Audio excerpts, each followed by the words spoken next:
একটি সাধারণ গ্রাম্য বাড়ি যেখানে বাস করে রাজু, তার স্ত্রী রূপা এবং তার বৃদ্ধ মা। মা কথা বলতে পারেন না, কিন্তু তার চোখে ছেলের জন্য অফুরন্ত ভালোবাসা। তাহলে রূপা, আমি এখন গাড়ি নিয়ে বেরোচ্ছি। হ্যাঁ, ঠিক আছে, যাও। ওহো, যাবার আগে তো একটা কথা বলতে তোমাকে ভুলেই গেছি। আরে বাবা, তুমি আমাকে কি বলবে?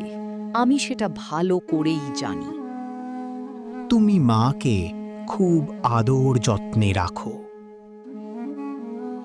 রাজু নিশ্চিন্ত মনে কাজে বেরিয়ে গেল।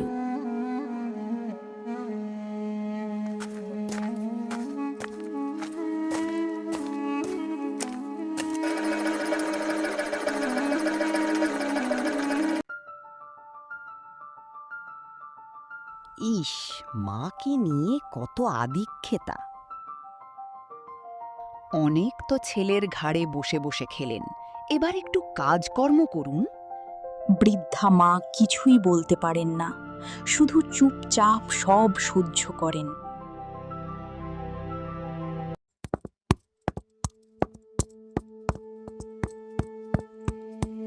আরে কাকি, তুমি এতগুলো জামাকাপড় নিয়ে এখানে কি করছো?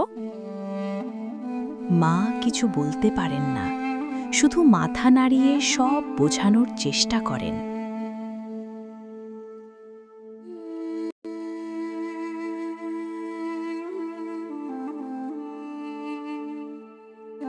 আজকে তোমার মাকে নদীর পাড়ে দেখলাম।